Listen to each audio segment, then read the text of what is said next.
brilliant. There's Nick's wife runs a branch called the Heaven branch. Yes, I've had a look at that as well. I've been looking at that. Aye. So I'm gonna put my dad into that, and you get like the Borrow, like the club crest in flowers for the funeral. This is my hack for working smart. From the Monday.com. Let me show you how I use Monday.com. All sorts they're gonna help with. Fantastic. Anyway, Kev, we are just gone live. 3, 2, 1. Hello to. Oh wait a minute! I think I've just disappeared somewhere. Is that I can see Kev and Malta. How are you doing, Kev? You all right, Malta? How are you doing? Yeah, I'm good. And Kev, can I just give my condolences for your dad as well? Thank you very much, Malta. He's big loss from me. I mean, I listen to Reading Newcastle every day, you know, and it was always waiting for your dad's call as well. He will. I mean, it'd be a big, huge loss to us, obviously. But yeah, I mean, I've just listened to the radio show tonight, and oh my God, it blew us away what they've said and done, and everything they've helped us with in general, and they've been absolutely fantastic. Like, so you're going to be speaking to Joanne, have you, from the Heaven branch? Funny enough, I spoke to Nick this morning, I think it was, about that. So the Heaven branch, they're gonna help us out with some flowers for the funeral, for like within the crest, the old badge it'll be, and clippings from the pitch and things like that we'll put in with them, and they've got some really good stuff. Honestly, Joanne does a fantastic job. The Heaven branch do just an amazing thing. It's a proper professional outfit, like, isn't it? I've seen it. It is. They recently got their CIC as well. So a community interest company. They got that. I think that was last month. They got that, and that makes a big difference as well, because then people can really see that it's a proper community interest company, and it just gives them that official status as well as a charity. Yeah, I mean, to be honest with you, and before now, I'd never heard of it. I'd seen the memorial garden outside the stadium, outside the main entrance. I'd seen that before, but I didn't think it was sort of linked to anything. I just thought the club had put it there and people use it as they wish. But obviously now I know more about it, and I've read more and been on the website, and I'll be speaking to Joanne, and it's marvelous. Like, it's marvelous. And there's something that they're going to be doing on the 30th of December at the Man City game. That was first done at Union Berlin, where they'll give you like an A3 printout of your lost loved one, of their picture. And I'm not sure if it's when the players come out or something like that, but you'll hold, everyone around the stadium will hold up a picture of the loved one, of people who can't be there, who've passed and can't be at the match. I think that'll be an amazing thing. I hope I can get to the match, first of all. So if I can get to the match, I'll be absolutely doing that. Let us know, Kev, if you need a ticket. If I kind of get a ticket, I'll get you a ticket. Don't worry about that. I'll get you a ticket. We've got 3 tickets. We've got 3 season tickets, so don't worry about that. Oh, that's brilliant! Fantastic. Well, I mean, the show's been renamed now. It's not the Mackem CABBIE Premier League show. It's the Let's Get Carried Away show, and that's permanent now. And so that's now a new name for the show. And we've got a lovely picture of Davey now on the show as well, with his thumbs up and his forever familiar face, so that beaming smile of his. So I knew that, CABBIE, obviously, because we've just spoke, but my mum and my sister didn't. And I says, I'm going to go on the show for 10 minutes because I don't want to cry. However, because they've just heard you say that, they've both burst out crying now. Oh, my apologies. No, that's lovely. It's lovely. It is. You know, and I told them on Total Sport I was renaming the show and that, and they were made up and all that, like they were absolutely made up. And Marco and Anderson and all that was, like I say, you'll have to like listening to it and stuff. So yeah, I mean, obviously I don't expect you to be on for too long, Kev. How was your family? How are they all? Obviously, we're all devastated. Of course. However, you know, me dad, I kind of just, I suppose I felt I had to come on here tonight, first of all, because my dad loved coming on this, you know, he loved coming on the CABBIE show. And you've done marvellous things for me dad as well, you know, but I felt I had to come on tonight just to kind of give a little thank you to everyone, I guess, initially. Of, you know, every single week there's just been endless support and well wishes and encouragement for me dad. And for the last 5 months, whatever it's been since he got diagnosed, the love and support has been absolutely heartwarming but breathtaking for us as well. And my dad was doing relatively okay. Just to kind of give you a little insight of what actually has happened over the last few days is, Fair enough, Kev. Yeah, fair enough. my dad's been relatively doing all right, and you know, other than his speech and things like that, which we all knew, he was doing okay. And you know, I'd been down visiting him for the last 2 weeks, and I'd only been home a few days back up in Scotland. And I got a call from my sister on last Wednesday, and she just said that my dad's took a really bad turn. You know, he was on the chair in the sitting room like he always was, and somehow he just, a second later, he was on the floor. And he took a really bad turn, and they had to get the ambulance, and ultimately ended up where he never wanted to be with all of this, was in the bed, you know. And it just went downhill very rapidly from there. It was as if something just clicked and changed.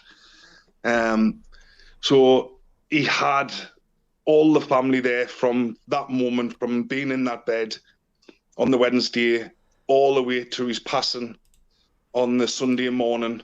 He had all of us there constantly, looking after him, making sure he was comfortable. We had the nurses coming in, making him as comfortable as we could possibly make him. We listened to the match on Saturday. Oh, I knew you would have listened to the match. I was thinking when I found out the news, and I was thinking, do you know what? His dad seen probably the best 5 months of my Sunderland supporting life. Yes. So we had to get the match on. Now, obviously, the Wednesday, the Thursday, he was really unwell, but still able to sort of, you know, see us and be with some sort of responsiveness there. However, the Friday, the Saturday, and then obviously going into the Sunday, he was basically just lying there in bed and, you know, struggling with his breath and things, you know, as kind of things go towards the end for someone with my dad's condition. But when I put obviously we want them to hang on at that time, you know, and on the Friday we're like, the match is on tomorrow, you know, you better stick around for that bloody match tomorrow, you know, you're watching that match with me tomorrow. So, and he did, you know, we thought we were going to lose him on the Wednesday. We thought we was going to go on Thursday. And did he actually watch the match with you, Kev? Did he actually watch it with you? He didn't watch it. He had his eyes closed. But he's alert with it. Right. What I did was I put the match on my phone, and I put the phone, bearing in mind he'd been lying in pretty much the same position for a day and a half. Yeah. I put the match on at 3:00, and I kid you not, he gripped the side of the bed and he was trying to pull himself up out of bed to the point where I had to turn the match off because it was distressing him. He was trying to get out of bed and he was mumbling and gargling stuff, basically saying, I want to get me up and get me in front of that telly so I can watch that match. I think your dad was singing "The Roof Is on Fire." He definitely was. The roof is on fire. Yes. And, you know, I turned it off after 5 minutes because I felt it was distressing him, and we calmed him a little bit, and I put it back on, and he listened to the full match. He knew he was listening to the match. Whenever there was a chance or something was happening, he was making noises. So I knew he could hear it, and I knew he was there interested in it, and I just wish we'd bloody scored.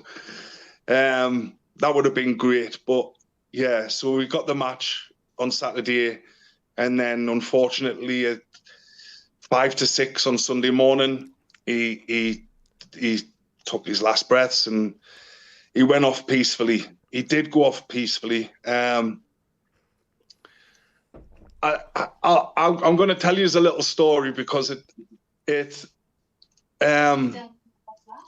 highlights who my dad was as a person, and how we are as a family as well. We're a little bit nuts, but it came out in my dad's personality.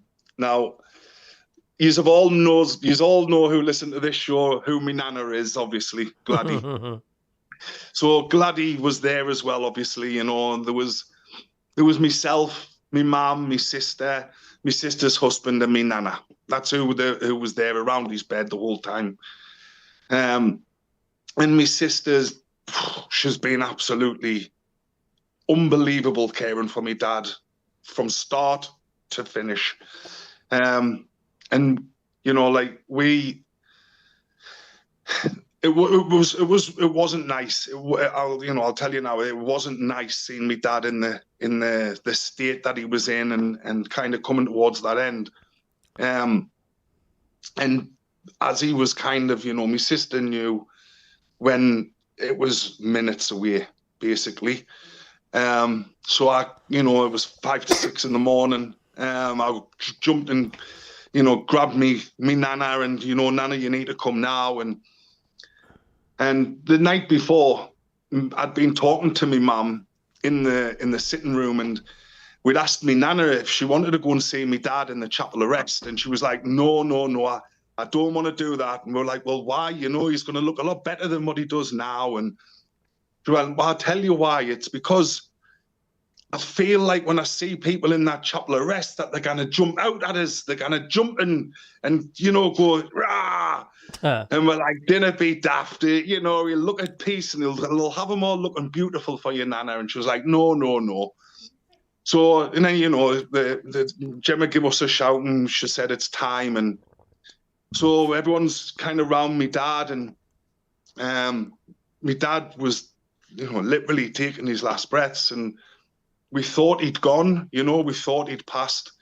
And my nanas went over and stroked his face and, oh, son, you know, and his second from last breath was to go like, rah, to me nana. I kid you not. You're joking me. Me nana screamed. And all of us around that bed were in pinks of laughter. You're kidding me, not Kev. Seriously. Honestly. So my dad passed with all of us around him, loving him, laughing, crying. And when we all looked at him, he had a right smirk on his face. He had the last laugh. He definitely had the last laugh. That is absolutely incredible. That is just. I don't know what to say to that. I really just don't know. It's helped us deal with it, hasn't it? It's helped us deal with it because we keep talking about that moment. Do you know what is such a sad time. We can find laughter and joy in that, and for us, it highlighted my dad's personality. Yeah, I think that's what he would have wanted. He would have wanted absolutely to remember the good times and the laughter, right? And very rarely, you know, when somebody passes away, it's you that'll come to you. that might come to you months or even years down the line. But that is like, you know, you're going to be thinking about that every time now. And whenever you tell that story, you know, people, I mean, I burst out in laughter because of, you know, the hundreds, maybe thousands of calls of your dads I've listened to over the years. And I was thinking, yeah, you know. Yeah, that's my dad. Yeah, it is. And it really is. And he always used to do it, you know, all my life growing up. And my dad always used to do this thing to me, my sister, and my nana, and my mum. And he used to just randomly just go, oh, I've got a right pain here. You know, and he'd like touch his face and he'd go, I've got a lump there, like. And, you know, one of us would be like, what's the matter? And he'd be like, feel it. And we'd all go out and we'd feel it and go out. And he'd give us the shock. So he's done that all of our lives, you know, he's done that to us, that joke. And he did it right at the very end. So we definitely believe he knew what he was doing and he was aware. And, but yeah, what a guy, man, what a bloke. He will be massively, massively missed. I'm still in shock, Kev, with that start, that tear that you've just told me. That's just like that's like a sixth sense. I mean, he's hanging on like that, and he still has time to clown about. Like, I mean, that's just well, what can you say to that? You can't come back to that, can you? That's good. He was a joker, a fighter, a lover, a gentle giant of a man. You know, just kind of everything that people say about my dad is very consistent. They all say the same thing about him. You know, lovely bloke, kind bloke, do anything for anyone, gentle man, big heart. So it just goes to show that my dad was genuine and true, and whoever crossed his path got the same impression of him, you know. And it's because he was real and he was honest with who he was and how he treated people.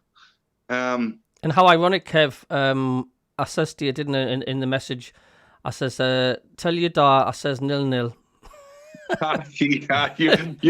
You were right once and for all. You know, because he honestly, he used to give me the evil daggers when I said no to Peachy. Honestly, the look he used to give me. No more 0-0s, just 2-1 wins. Freaking hell. It's honestly, Kev, it's absolutely, it's just so heartwarming, and it's, you know, listening to that last section of that tale that you've just told us, it's like sort of getting a hug by a big brown bear. It just made things feel a lot more easier. Do you know what I mean? Listening to what you've just said there, it's so comforting. You know, absolutely. I'm going to read some messages out on the chat. Okay. Sorry if I've missed any out. Honestly, you want to see the messages flooding in. David Knight says, good evening. Hope you are well. Steve Taylor, and these are the names. But when Steve was used to enter the room, Davey would be sitting back on his chair like that. And I used to say, Steve Taylor's entered the room, and he used to go, all right, Steve Taylor, lad, like that, get shouting. People who he knew, and he'd do the same to Collins. Like, Collins just come in, all right, Collins, son, what you doing? Like that, you know, it's as if, like, surprise, with Cilla Black. He's never seen him for, like, 70 years, and all of a sudden Collins in the room. It was just fantastic. But Steve Taylor says, hi, gang, absolutely devastated to hear the news about Davey. He'll be a massive miss on this show and, of course, on Total Sport. I've got some great memories going back many, many years when we were in our teens. R.I.P. And I think it's Steve Taylor, I think, that knows about the photograph. There was a school photograph, you don't know, Kev, when your dad was in it's like a PE class, it's like a footy team or something. He's got the red, he's got the football. Do you know the one I'm on about? I do, and, I think my nana's got that picture up, hasn't she? With Dad with his footballing and his kit and that. And I think it was Steve Taylor. I think it was. Excuse me if I was wrong. I'm sure Steve says, you know, he was the hardest man in the school. You would look at him on that picture, he says, nobody messed with Davey. He was called the Bear at school. So He was everyone called the Bear at his school. name was the Bear. And he used to play up front. I mean, my father used to go to the Workman's Club at Town and Farm when he was 12, 13-year-old. And what he used to do is my nana, his school blazer, my nana used to get the Workman's Club's badge and stick it over the top of his school badge blazer so that when he went up to the club, he had a proper blazer on. And when he was about 14-year-old, asked if he wanted to join the committee because he'd already been drinking there for 2 years. Absolutely brilliant. And another thing he used to do and all, because he used to love a bet. So in PE, when they used to do the cross country, they would all set up for the cross country in PE. And my father would kind of sneak out of the running, and he'd go to the bookies and he'd put his bets on, and then he'd join back in near the end just before they got back to the school. That's absolutely fantastic, class. Like, and you know, you can picture him doing it.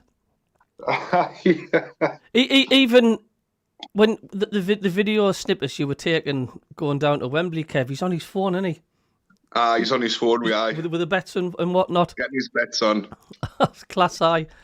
Andrew Moore says, good evening. Such sad news about Davey. There's a massive gap in the Stadium of Light now, says Andrew. Bong, hello Bong, how are you doing? He says, hello lads and lasses. Sorry to hear this. Wishing his family all the best. Kingfisher says, my condolences. Drone Pilot Adventures. Kev, so sorry to hear about your dad. He's a genuine legend. I'm devastated, mate. Stephen Martin says, sorry to hear about Davey. And of course, Drone Pilot also says, Big Davey, pure gent and legend. Somebody called Malta says, hi, everyone. Colin Major. All right, Colin, son. What's Colin? Colin, you've got to carry it on, Kev. He says, Kev, he says, devastated. Words can't describe how I'm feeling right now. And Colin actually phoned us today when I was at work, and he was choked up, bless him. And he was... He said, I've got some sad news. I says, I know, Colin. I says, I do know. But I had a good crack on with him, and I had to go because I had a passenger coming in. But cheers for ringing. Thank you, Colin. For ringing Colin. Yeah, it means a lot to everyone. It really does. Sad news, says Miles Percival. All the best wishes to the family. Alan Ray says, so sorry, lads. He says, Drone Pilot as well says, everyone here absolutely loves Davey. Bong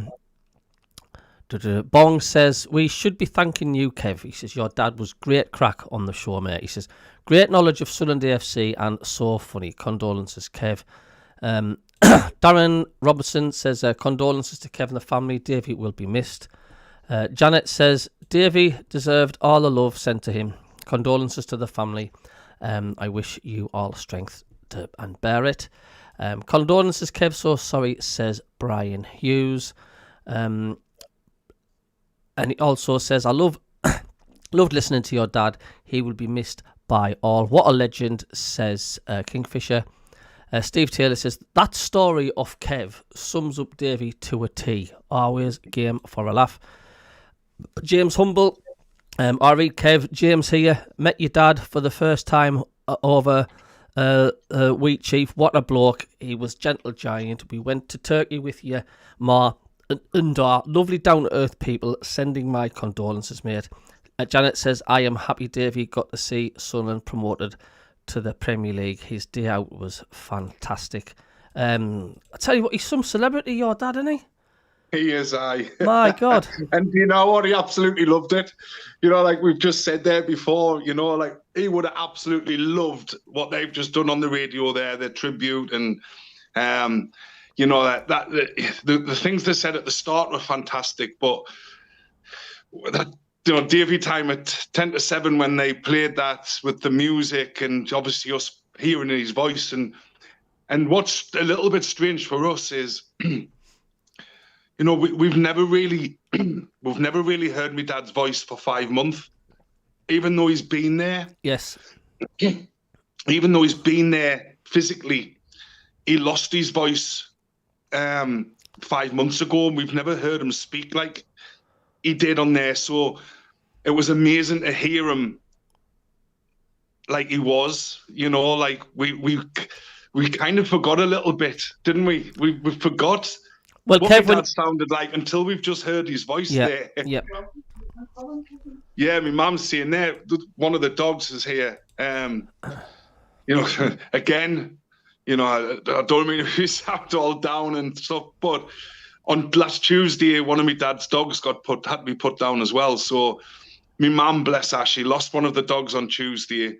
My dad went rapidly downhill on the Wednesday, and obviously we've lost my dad. But the dog that still remains, when the radio was on, the dog jumped up and was looking all over for my dad.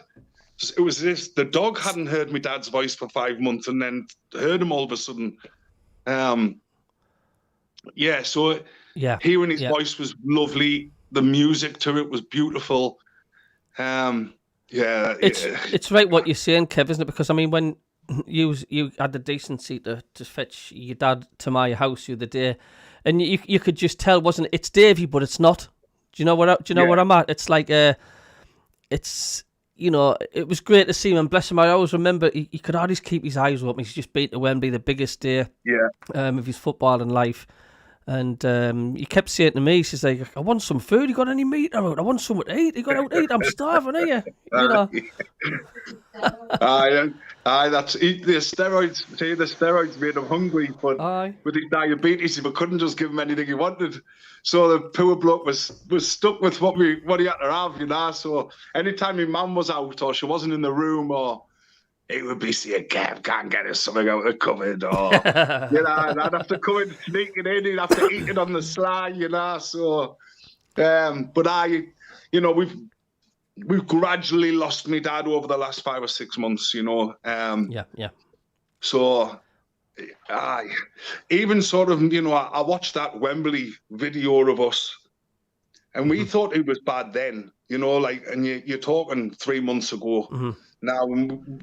But when I look at that video, bloody hell, he was walking, he was talking. You know, we thought he couldn't talk, and couldn't we? But when he went the way how bad he was with his talking and stuff, you know, and I am so grateful that we got to Wembley and we won. You know, and we got in that Premier League. And I said, you better wait. You better bloody be there at the start of the season. I want you to. And then when the season started, it was, right, you better bloody see us getting into Europe. You know, so that's the next thing, getting into Europe for me, Dad. Not for him to see us do it, unfortunately, you know. Kev, I mean, I don't know what time it was you were setting off, because you did a little montage video. Was it about 4 in the morning or something, or was it early then?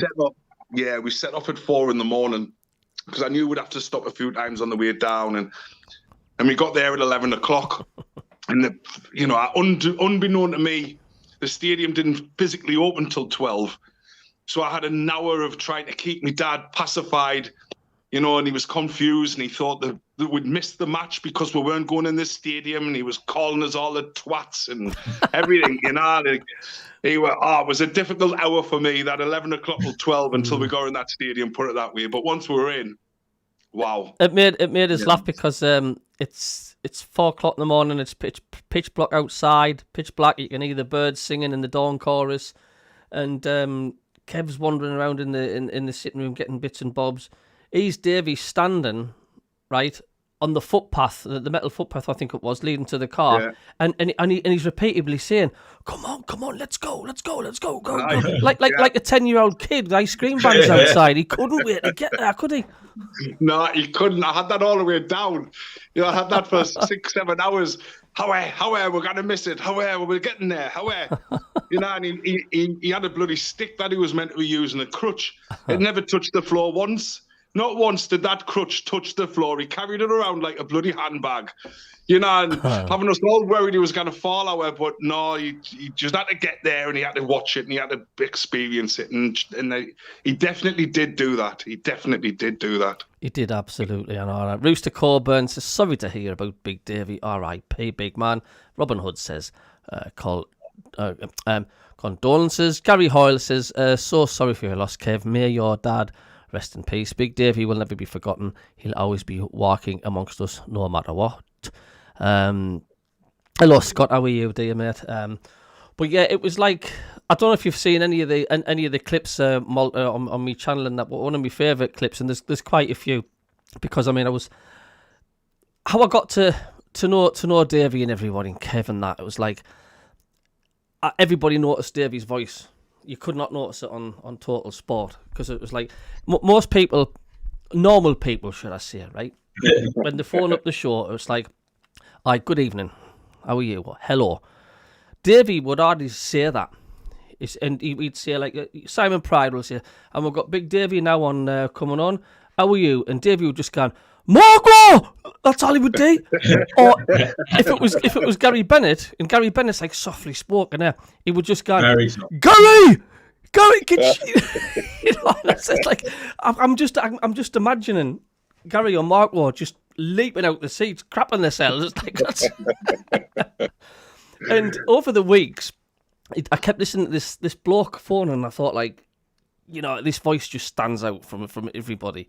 I'm thinking, like, who the hell is this? So I got a recording of the show. It was only about a minute long, and I posted it up on my YouTube page. And I think somebody called Kev Atkinson replied underneath saying, "That's my dad, that." And before you know it, I couldn't believe it. I'd signed him up on the channel. Talk about getting excited. We've got Granite Jacker. Christ almighty, what a signing that was. I said, I couldn't believe it. I was like, I've got Big Davey on me show. No way. You know, forget Mad Mistake, Jam, Sonny Giles. I've got Big Davey on the show. No way, no one's getting Davey. You know, what a signing I've got here. I was absolutely over the moon. Over the moon. And he's like, he used to get frustrated because I was doing the old Discord to get log on, and Davey wasn't tech savvy, and he kept getting frustrated and saying, like, "Right, Davey, we're on in 5 minutes." He's like, "We're on." Oh, fucking hell. Why isn't the picture coming on? And he was getting, you know, "Janet, have a look at this. What the fuck is going on here?" Like, you could hear him getting all fasted and annoyed because he wanted to be on and he couldn't. I says, "Davey, all you got to do is just click that button and we'll see you." "What bloody button? I haven't got any button on my phone. What you talking about?" I said, it was comical. Sometimes it would take. Well, there was one show, I don't know if he was having problems, but it took him nearly 35 minutes, and he just went, "Oh, I tell you what, we'll leave it this week, son. I would have had a way and shite with the show, but I'll be back next week." I says, "But I'll tune in." He can't, you know. And there's two clips I love. And there's many more. There was, I think there was a show near Valentine's Day. I don't know if it was 3 days before. And I just says, "Oh, you be taking your wife out, Davey, or giving some red roses for her?" And he sat back in his chair. He went, "Red roses?" He went, "Hard way and shite, man." He said, "Red roses." He says, "Yeah, man." He says, "Do you know how long we've been married? Do you know how long?" "Red roses." And it was like the way he was gone. The tears were streaming down my face, laughing. His response is, "I've only asked you, are you getting us some red roses?"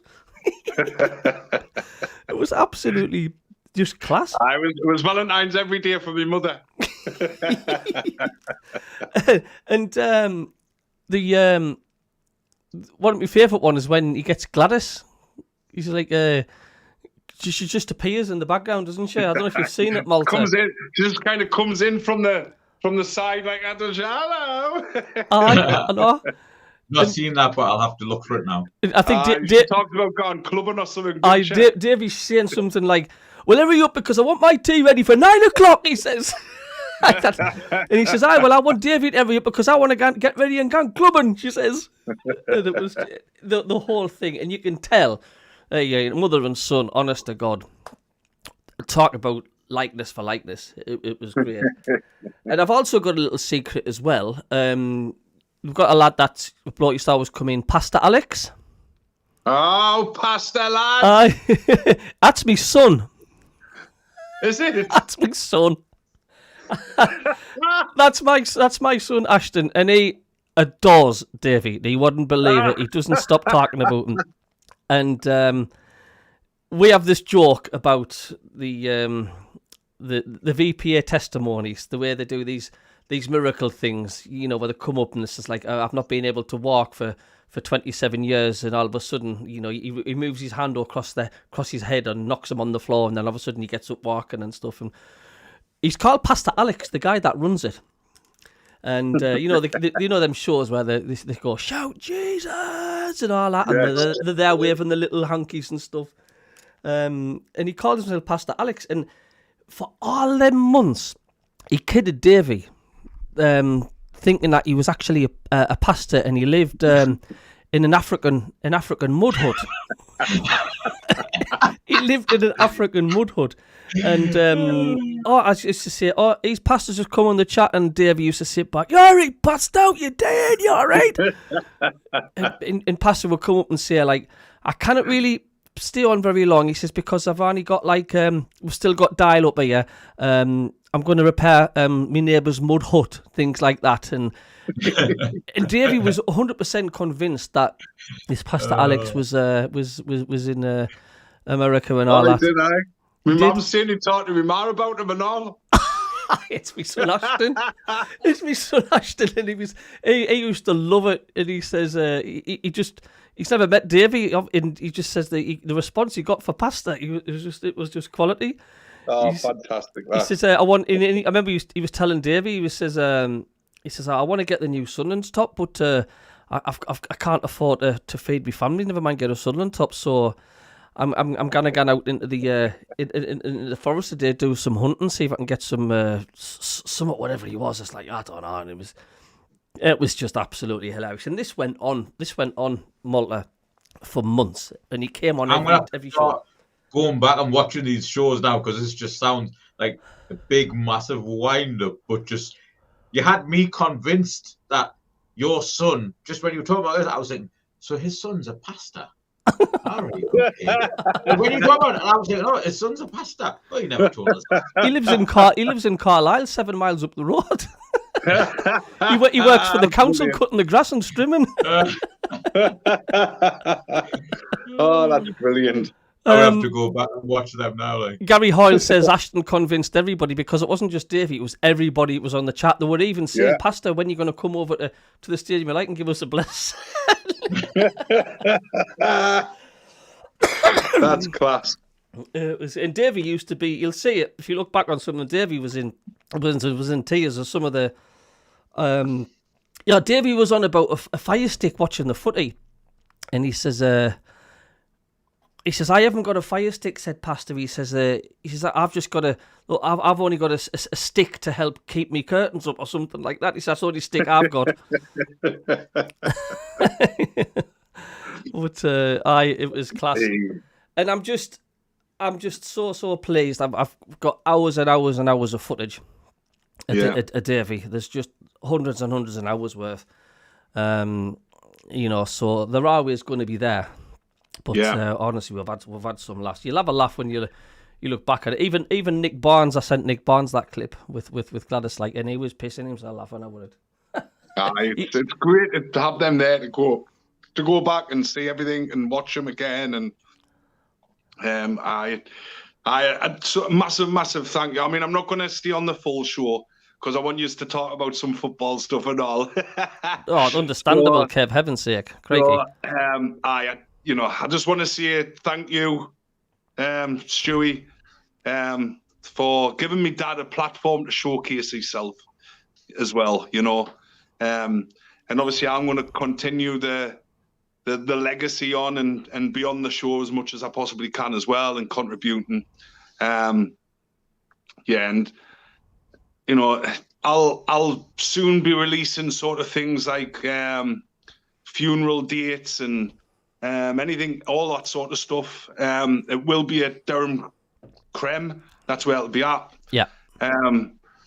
But would be absolutely amazing if everybody, Malta and you, Stewie, obviously, and anyone watching or anyone who's ever watched or heard me dad came along to his funeral.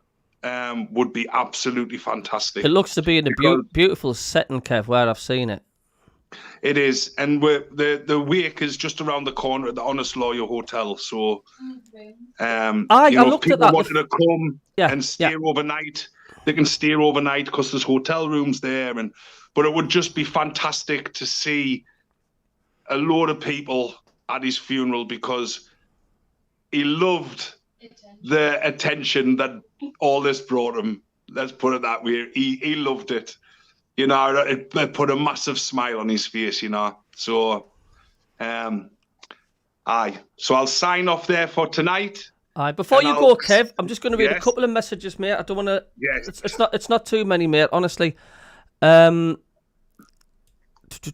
says, Kev, your dad will be at every match. He'll be looking down. I'll bet. Let's get carried away, man. Rest in peace, Davey, says Cheap North. Ken Walton, one of the oldest members of the channels. You all right, mate? He says, hi, lads. We'll always remember the night on the show a few years ago. We chatted about the best goal we saw at Roker Park. My choice was Vic Callum against Man City in the FA Cup in '73, and he backed me. Yeah, we did it. Me, Davey, and then I don't know if Kev was there or if you were on the show or not, but we did a Roker Park special, just chatting about it and stuff. And Davey was always going on about that Vic Hallam goal against Man City, thinking that was his best memory at Roker Park. Scott Way here says, Gary. Yes, Gary just knew that. He says, sorry to hear about your dad. He says, lost both parents, it's tough. But, he lost that. Lost both my parents, it's tough. But everyone loses parents at some time in life, and your dad would only want to get, for you to get on with light. R.I.P. to your dad. Andrew Moore says, Pastor Alex isn't real. Next you'll be telling us Santa Claus is actually David Bellamy. Drone Pilot says, Kev, is the funeral family only, mate? No, absolutely not. Everyone is welcome at my dad's funeral. Bigger the better. More the merrier, bigger the better, my sister's just shouted. Andrew, yeah, fantastic. Andrew Moore says, Kev, we're more than happy to talk about Davey for the whole show. Ashton had some great laughs. Cabbie, you should do his greatest hits, says Kingfisher. Drone Pilot says, I'll be there soon as the date is announced. D Hall, blessings to you, Big Davies family. You all did him proud, never forgotten. Gary Hall, shouldn't say that, Kev, you'll not get in the creme. Let's win the Premier League for Davey. Ashton says to me, he says, Dad, you'll have to tell them about the Valentine's conversation. I already have, Ashton. That was so funny. But yeah, I mean, I'll be talking to you probably without a doubt and about any funeral arrangements. I'm sure I've seen the fir tree. It's like a pub. It's like a hotel sort of thing. So the fir tree was close to where they live. Right. Unfortunately, we found out today from the funeral directors that the fir tree no longer do funerals. So we've had a look. We was always going to go to Durham Crematorium. Yeah. So we've just today we've kind of looked around what's close by, and obviously my dad's going to have a lot of people coming from Washington and Sunderland, which is where he's from. Mm-hmm. So we've decided to have the wake at the Honest Lawyer Hotel, which is just around the corner from the Creme and just down from Neville's Cross. So it's pretty much, just on the outskirts of the centre of Durham. So we've got that all day, all night if people wanted to, stay overnight and enjoy the wake, and if they wanted to go into Durham or whatever they want to do, it's central to everything. You have to send us a link to the wake venue as well, Kev. Yes, so we're just waiting on confirmation of a date. Yeah, of course. And as soon as I have that, I'll let everyone know and hopefully see everybody there. Kev, there's also a thread being started on Ready to Go as well. Everybody just saying, rest in peace, Davey. Wow. There's a lot of people are putting it on the Ready to Go as well, because everybody knew, They so, did that. you and the family getting a lot of love from that as well. Yes, we'll have a look at that. And if you are at his funeral, you'll hear that song. You'll hear that song. I'm in the country, I'll be there. Yes, you'll hear that song at the funeral. Never mind the wake for the venue, the way things are going. I think you might have to hire the friggin' rocker stand out. Kev, it's been a pleasure, mate, and I can hear your family in the background. The All Stars, your mum, Gladys, Gemma, bless her. I've kept in touch with her quite a bit. She's absolutely shattered, isn't she? She's just been working round the clock. An unbelievable carer for me dad. Unbelievable. and daughter.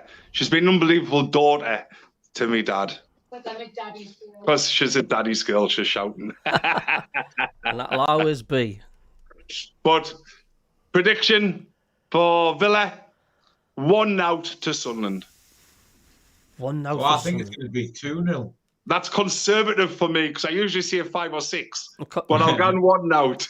And Villa's not scored yet in the Premier League. I hope that's not going to break its duct. So, yeah, nah, we'll do all right, and we'll finish in that top 10 this season. I guarantee it. It's if you out like your dad, Kev, you're only going to be 100% right, Bonnie lad. And it's also a special day, isn't it, for the doing the Bradley Lowry thing at the Stadium of Light on against Aston Villa. So that'll be quite an emotional day for that as well. So I believe that's the case. But Kev, honestly, you didn't have to come on, mate. But I do appreciate it. I wanted to, but I felt that I had to give everyone a sort of, a thanks and people, people have showed a lot of love for me dad, and it's only right that I come on and kind of speak for me dad as well. So sorry, Kev. Mackem Muller says, just tune in. Sorry to hear about your dad. R.I.P. Davey. Steve Taylor says, he's asking me, do you know if it'll be a formal dress funeral or is it just casual wear? You can wear whatever you want. There we go, That's Steve. That's what my father would say. You turn up in a tatey sack. You wear whatever you want. That's what my father would say. So if you want to come in colours, you can come in colours. Oh, fantastic. Kev, I mean, honestly, yourself as well, you're an absolute credit, mate. You've come on here, you've got a smile on your face. You're a credit, mate. Your dad will be watching this right now. I'm telling you now. You're an absolute credit to everybody as well on the show. So massive respect coming on, mate. Thank you very much. And like I say, thank you very much. And no matter where my father's at right now, he knows what Stu's prediction for the score will be. So I'll see you later, lads. See you later. God bless, Kev. God back, Kev. See you, mate. See you, Kev. Ta-ra, man. Thank you. Absolute legend is Kev. My daughter shouting, yes, darling. Okay, 2 minutes. I mean, I'll keep getting interruptions as well by my little daughter. And Dave used to laugh at that because my daughter shouting she wanted some toast in the background. But yeah, it's going to be some do that, the funeral and the wake. I mean, happy and sad, I can imagine it. But I'm telling you what I'm looking forward to is no doubt we're going to listen to loads and loads of stories from the family. So I'm looking forward to that. So Malta, honestly, it's been a cracking show so far. I mean, very emotional, but really good of Kev to come on. It is. He's got just so much like balls. That's the only way I can think of it. Coming on. I wouldn't be able to come on after such devastating news like this. But he's obviously his dad. His dad was a great guy. And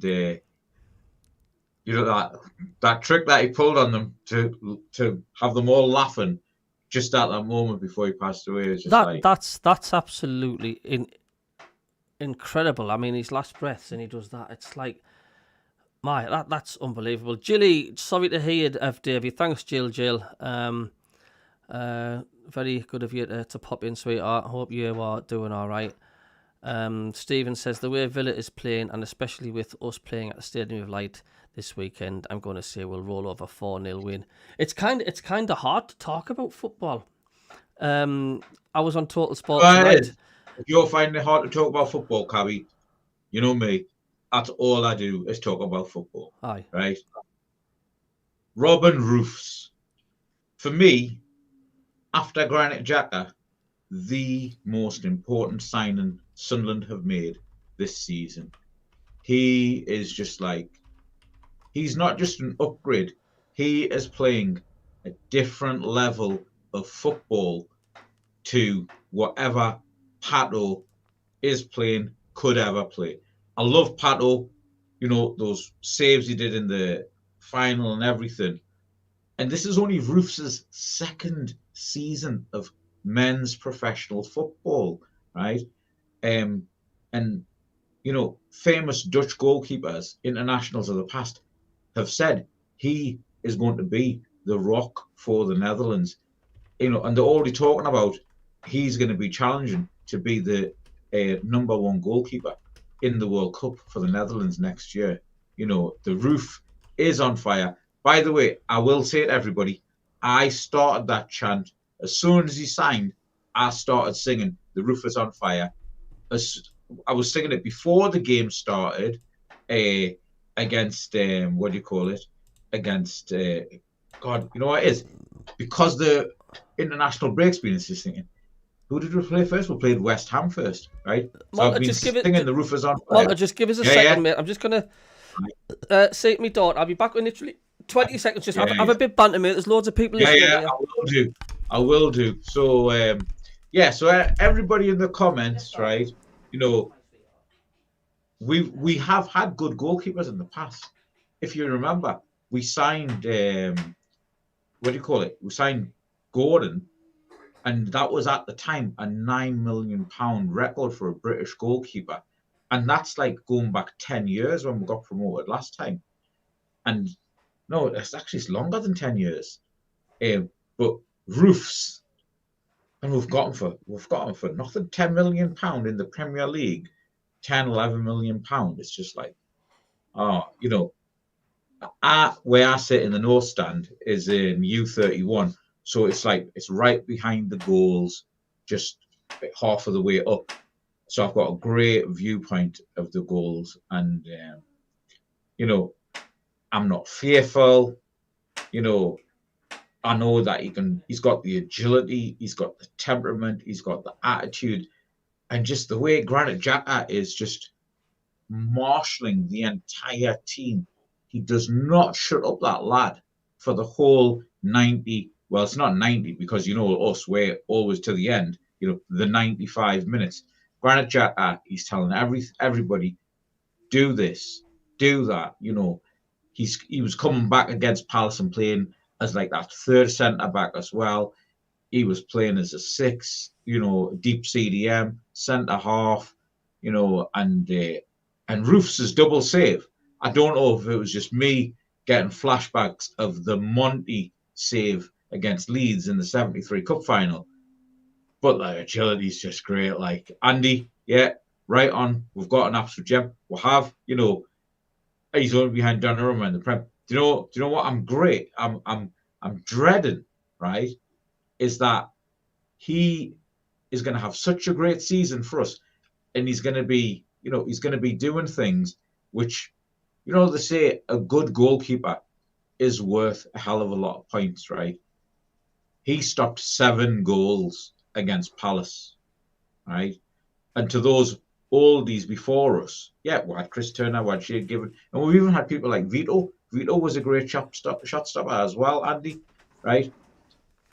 He is going to be like Schmeichel of old, you know, match winner from defence. And then we've got our Isidores, we've got Mayendas, we've got Mr. Brobby, you know, who hopefully can take that chance up front and then get us that goal, you know. Sorensen as well. Sorensen was great, you know. Yeah, how he controlled it off his shoulder. I mean, that was just, yeah, man, I'm a big Dutch man. I can already do that. Yeah, Janet loves Robin Roofs. Who doesn't, you know? Oh, yeah, that's right. I'd forgot. He's already saved a pen as well.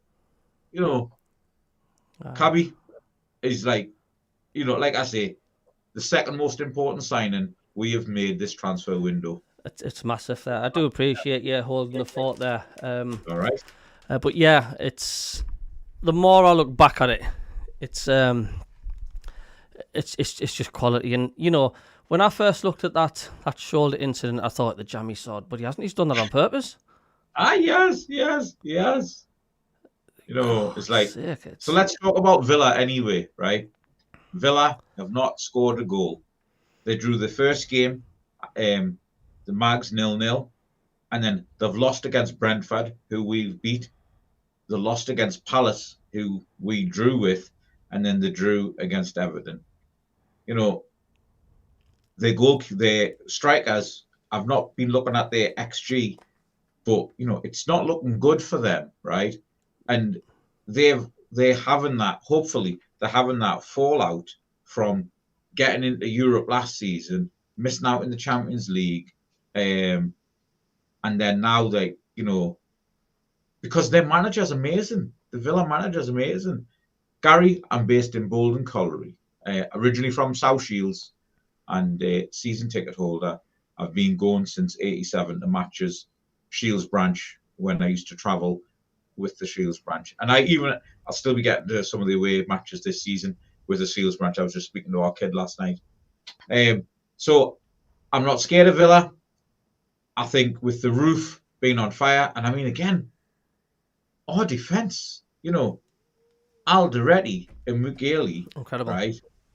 Absolutely incredible. You know, and I love Ballard, because Ballard, for us, he's not just a rock in defence, but he is a massive attacking force for us from set pieces. I mean, you know, Coventry, that's all I've got to say, Coventry. And then he's already scored this season as well, you know, and he'll get more goals because we've bought in set piece coaches. You know, it's the Arsenal way.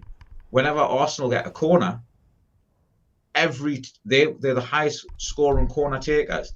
And if they do ever win a Premier League title, their set piece coach is the one who should actually go and lift the Premier League trophy, not the captain. Absolutely, and it's you know Ballard. I mean, it's the quality of the headers as well. I mean, you know, that Coventry City one. He literally had to dislocate his neck to get to that. It was. He would never be able to do that again.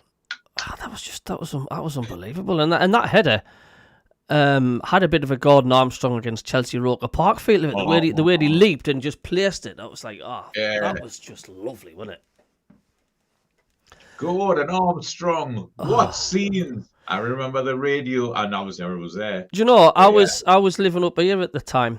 Not long moved up with that night, and I was playing Subbuteo in my downstairs room, and I had 5 Live on, and they were commentating on Spurs that were in Europe, and we were hanging on 1-0, and then they just went, there's been a goal at Roker Park, blah blah blah. Let's see who it's gone to, and Chelsea's equalised. It's 1-1. Little Dennis Wise pops up, and my heart sunk, and I was thinking, that's it. Game over now. We're out the FA Cup. Oh well, that's it. Game over. And then a few minutes later, let's go back to Roker Park. There's been another goal, and I went, that's it. We're out. And when I heard the roar and the cheers, Missy Beauty pitch, and everything went all out of the room. I was caught absolutely crackers.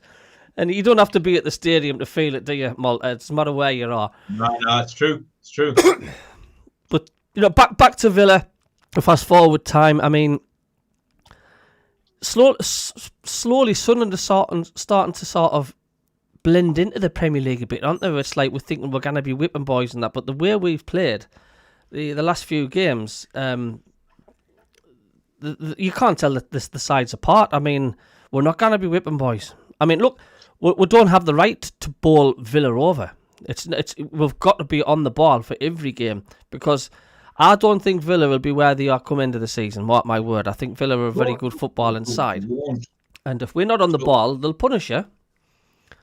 Right, so what Regis Lebris has done, he has, he's told Kirill, get that Amex out, right? Because I'm going to be doing a mental spending spree. The jewel to our crown was actually Florence Gasolfi, right? Hope I got that name right? Because his little black book had Granit Xhaka in it. And then from what all the players are saying is, oh yeah, when I saw Granit Xhaka was there, I'm joining that. And what we've done, we have bought a team of Premier League experience, of top level experience, yes, and some potential as well. But with Hume and Isidore and even Ballard, right, and Mayenda, none of them look out of place in that Premier League side. right? You know, you look at our back four, Hume, and you'd think Hume, who came from the League of Ireland, League One, Championship, the Premier League. You look at Hume and you think he's been playing in the Premier League for 5 years. You know, he's so composed on the ball, right? You know, and then, I mean, our assistant manager was coaching Ronaldo last year, right? So, Regis Labrise and Kirill Lewis-Dreyfus and even Speakman, who's had a lot of stick from everybody. He's had a hell of, including me as well, yeah. Because when we didn't replace Ross Stewart, I was the first one out the front of the queue. So Speakman, out. Now, you know what, Speakman? We'll keep you. We'll keep you. Because it's the model, but also because he's brought Gasolfi in as well, you know, and they've got a two-pronged attack, right? You know, we're still following the model, right? And it's just like every, you know, I hate the international break, but yeah. You know, when Saturday comes, right, or this week when Sunday comes, just the excitement of the game, you know, it's not going to be like the previous, you know, the seven last seasons that we had in the Premier League, when it was the great escape, the great escape, the great escape. Which new manager is going to come to Sunderland and do the great escape and beat the Mags, you know, right? You know, yes, you know, we've got your Liverpools and your Chelseas and your Man Cities, right? But again, do you know Granit Xhaka? He's played against all them and he's beaten all of them, right? He has, yeah. And we've got 34 cup finals, right? And that's exactly Regis Labrise is looking at it just one game at a time. He's not looking 2 games, 3 games down the line. He's just looking at the next game, what's in front of him, and he's gonna confuse us, and he's gonna confuse the opposition, and he's gonna surprise the opposition by his lineups of what he does. And I think Robbie could start the next game, Stephen. Do you know, right? Because I think Regis Labrise is not going to do what previous Sunderland managers have done, which is play their favourites, right? You know, Sir Alex Ferguson said there is no room for sentimentality in football. Jock Stein said the same thing, and so did the great Liverpool managers of the past, right? And I think that's it. You know, we've got the A team. I love it when a plan comes together, Kingfisher. That's right. And I think we're staying up. And that guy who's got 25-1 at $1,000 for Sunderland to be finishing in the top half, the bloody Ladbrokes are going to be crying now that they've given that odds. It's crazy, isn't it? And people, you know, you don't think we're being over cocky. Some people say, well, there's only been a few games and all that, but you can already tell. You can already tell how much that side's bedding in. We've still got players to bed in. Do you know what I mean? There's not many teams will go to Selhurst Park and hold them back. Well, Selhurst Park, 14-match unbeaten run at home. Yep. And we silenced Selhurst Park, and it's usually the ultras of the ultras, Selhurst Park. Yeah, it's because it's a proper old ground. I don't know if anybody's been to Selhurst Park. I've been there twice, yeah. I actually was there the last time we won 4-0, right? And when I used to live in London, I used to go to quite a lot of games at Selhurst Park. And I've even been to watch Wimbledon at Selhurst Park as well. It's a very old, tight ground, you know, just like Roker Park. Wooden seats. Yeah. And I've never sat down in Selhurst Park, right? And you know, the crowd are right on top of the players, and it's just like, yeah, it's a great little atmosphere, right? You know, and all you could hear on Saturday was the Sunderland fans from start to finish, right? Yeah. Oh, Scott's were here. Jock Stein, you've still got a letter from his secretary. Oh, I heard that about the there was actually a Crystal Palace supporter that was doing a vlog saying, like, he says, fair credit to them Sunderland fans. He says not only were they decent, he says, but they didn't shut up through the whole of the game. That's us to a T, isn't it? Yeah. Andrew, that's right. Yeah, I've seen those same comments as well. Who fans were amazing, and also I've seen comments from Palace fans. Who the hell is this goalkeeper? Do you know what you mentioned before? Because I'll have to end the show in about 5 minutes. I think we have overrun, but for obvious reasons, that's not a problem.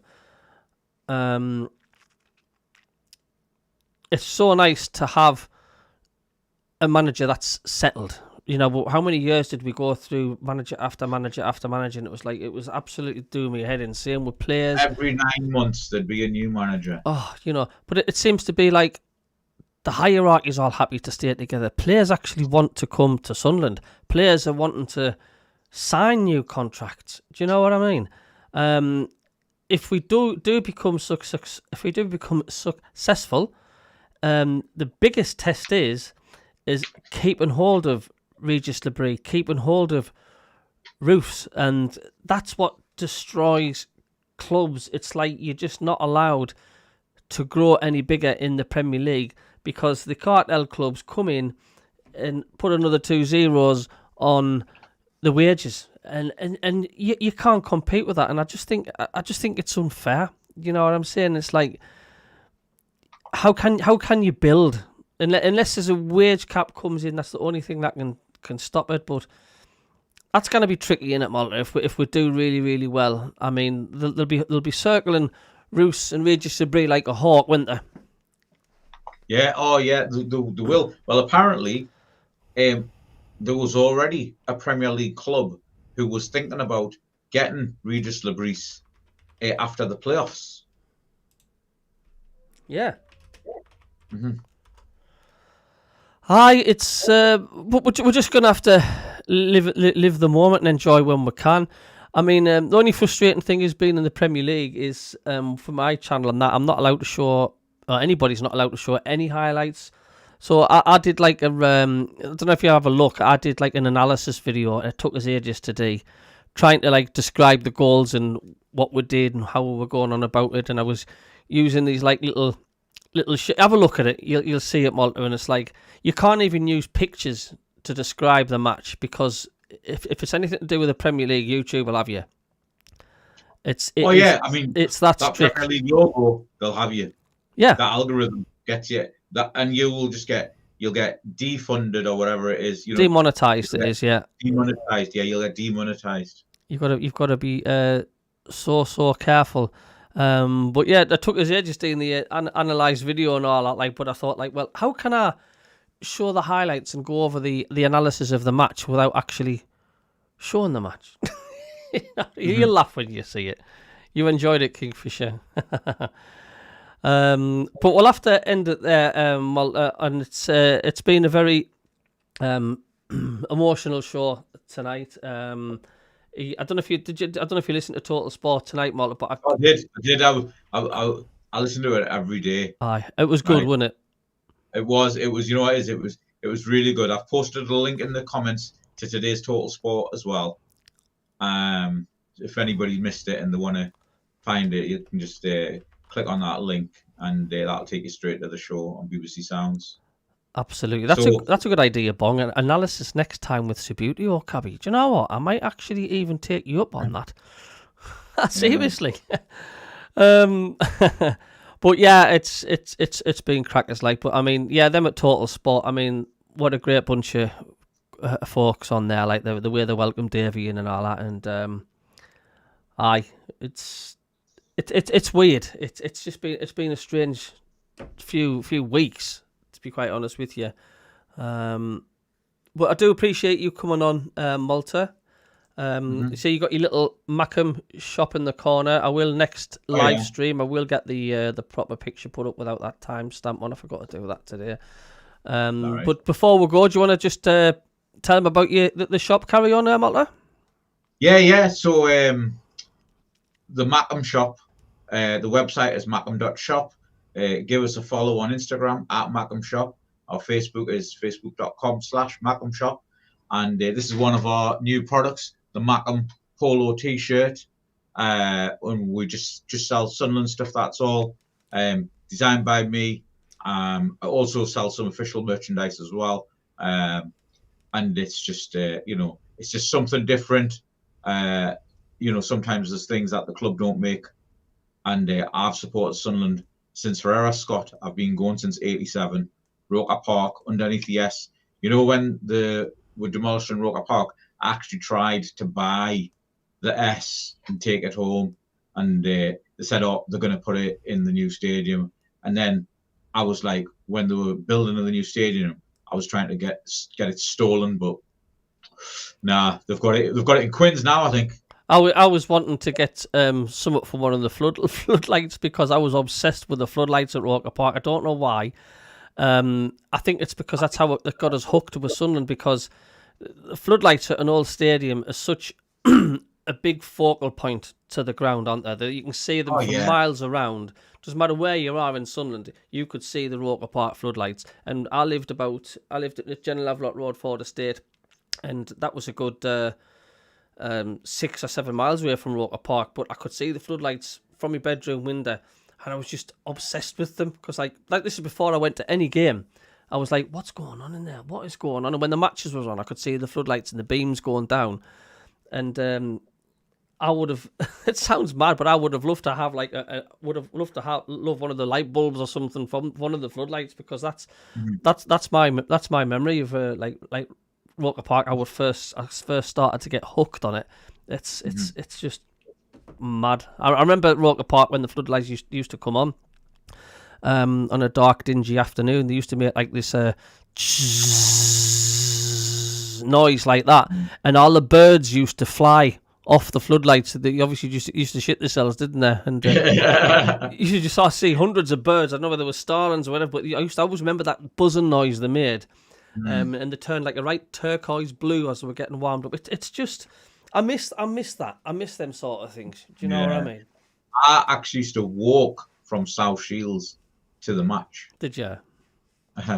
And I used to work for my uncle on the market as a kid, and he'd give us the money, which was enough for a ticket and a return bus. So I would walk from South Shields to Sunderland to the match, and I'd wear my Sunderland scarf and that. And then sometimes lads would say, "Oh, you can't the match." I says, "Aye." They said, "Oh, jump in and that," and I just get jump in and get a lift to the match. We used to go to the Argos shop and get a catalogue to rip up and stuff your pockets full of ripped up Argos pages. Like when the team used to come out, you used to chuck all the paper up in the air. I used to have this furry bomber jacket, which my mate used to take the mick out of all the time, but it had really deep pockets, and I was like a squirrel with bulging pockets of stuffed ripped bits of paper from the Argos catalogue. Sodium arc lamps, them were the one, D-Hall, yeah. But I always remember the old caps. I remember Sunderland used to always sing Celtic Rangers. Used to get Sunderland Celtic, Sunderland Rangers hats and all, didn't you? Yeah, I'll just show you something.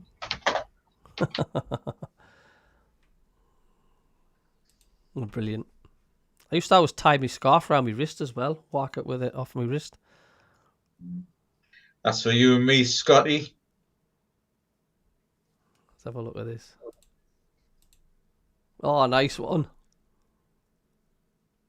So they're still going. Is that an old scarf or is that just recent? Oh, this is a very, very old scarf. It's a very old scarf. That's class, Malta. This is what this one's from, like 97 actually. This has got the old and the new, and then it's got the old, and then the black cat as well. That's absolutely. But I've even got like my scarves from the Milk Cup final. I've got my flag from the 1990 playoff final. I've got my scarf from the 92 Cup final as well. Ah, it's magic. Yeah.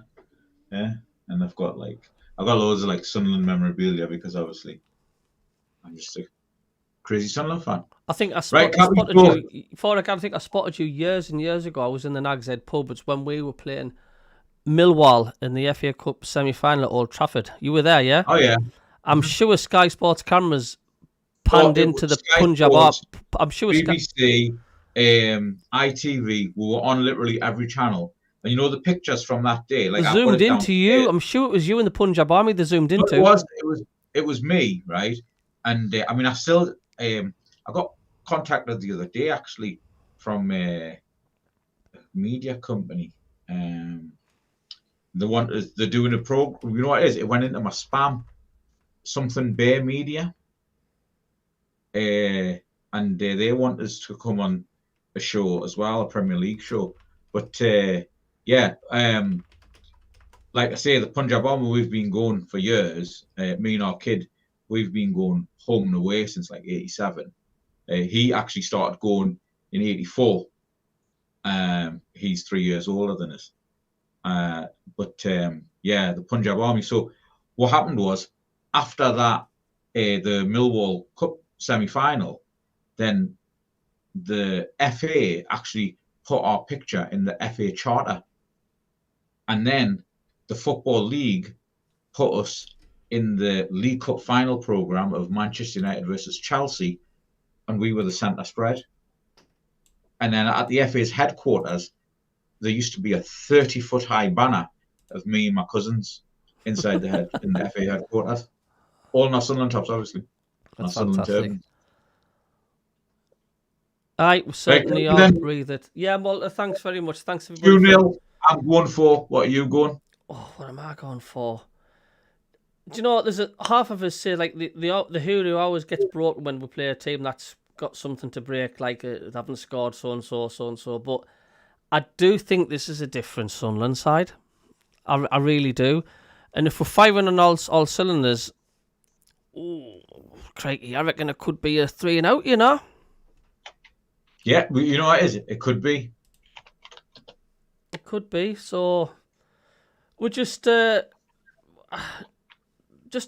depends on how we're firing up. I mean, yeah, Isidore was non-existent against Palace, but it was a different kettle of fish. Palace were like, it wasn't that type of game, was it? We were literally going there to try, battling for a point and, defending for our lives, which we were. And, it was always going to be tough for Isidore, that game, I would say. Yeah. I was just replying to Scott. Yeah. So in 1973, Sunderland took a side up to Celtic, and Celtic, obviously, they were European heavyweights that won the European Cup in 1967, that got to the final in 70, they'd been to 4 semi-finals, and Porterfield et al., they went up to Celtic and they won. And it was called, it wasn't even labelled as a friendly match, it was actually labelled as a challenge match, right? And Sunderland won. And it was like, wow. That's mental. Mm-hmm. Yeah, I can imagine it. Mm-hmm. You could just go on and on and on with stories, couldn't you? Oh, yeah. Encyclopedic knowledge of football, I think. That's fantastic. I'm going to try and get some supporters from other clubs as well. Like when we play Villa, try to get them on the show. Oh, you mean like what the folk and that do as well? Yeah. I've tried messaging on YouTube, but I don't get any response from any of them. So I might maybe go into the social medias on Facebook and maybe ask about on there as well. Because that also adds a little bit of spice to it when you get the other supporters coming in. No, it is. It's good. I'll try my best. Well, Malta, thanks very much, mate, for popping in. It's been a good show. Yeah. All right. Thanks, everybody. And just, do you know what it is? If you've suffered from any bereavement or loss, the Heaven branch, they really helped me. And, I just say, everybody, if you need to reach out to them, Joanne does a great job. She's actually Nick Barnes' wife. And it's all free and it's a charity. And they'll really help you out. Well said, Malta. Right, thanks a lot, mate. Good night, and we'll keep in touch. Good night. God bless. God bless. It's all right, mate. And a massive thank you to everybody tuning in tonight. We'll miss you always, Big Davey lad. Love you loads. But you'll always be with us as well. We'll catch you later. See you at the match on Saturday. From the Mackem CABBIE, toodaloo.